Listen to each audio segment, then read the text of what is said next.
नमस्कार मित्रांनो, स्वागत आहे तुमचं मंगेश नॉलेज कॉर्नर या यूट्यूब चॅनलमध्ये. सध्या महाराष्ट्रामध्ये ज्याची सर्वात जास्त चर्चा आहे ती म्हणजे मुख्यमंत्री माझी लाडकी बहीण ही योजना. या योजनेला आता अर्ज करण्यास सुरुवात झालेली आहे. हा अर्ज तुम्हाला ऑनलाईन करायचा आहे आणि ऑनलाईन अर्ज करताना तुम्हाला काही कागदपत्रांची आवश्यकता आहे.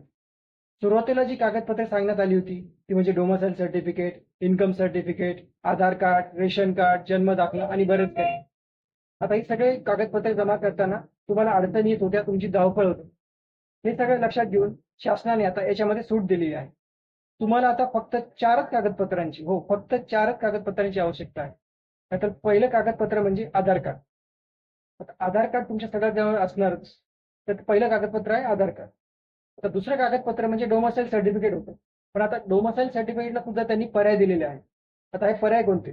तर तुमच्याकडे 15 वर्षापूर्वीचं रेशन कार्ड किंवा 15 वर्षापूर्वीचं तुमच्याकडे शाळा सोडण्याचा दाखला किंवा तुमच्याकडे जन्म दाखला किंवा मतदान कार्ड, हे 15 वर्षापूर्वीचं तुमच्याकडे असतील तर तुम्हाला आता डोमिसाईल सर्टिफिकेटची गरज नाही. आता तिसरं डॉक्युमेंट जे सांगितलं होतं ते म्हणजे इन्कम सर्टिफिकेट. पण आता इन्कम सर्टिफिकेट्सला सुद्धा त्यांनी पर्याय दिलेला आहे. तुमच्याकडे जर पिवळं किंवा केशरी रेशन कार्ड असेल तर तुम्हाला इन्कम सर्टिफिकेटचीही गरज नाही. पिवळं किंवा केशरी रेशन कार्ड असेल तर इन्कम सर्टिफिकेटची गरज नाही. आणि आता चौथं कागदपत्र आहे ते हमीपत्र. हे हमीपत्र तुम्हाला ऑनलाईन अर्ज भरताना द्यायचं आहे.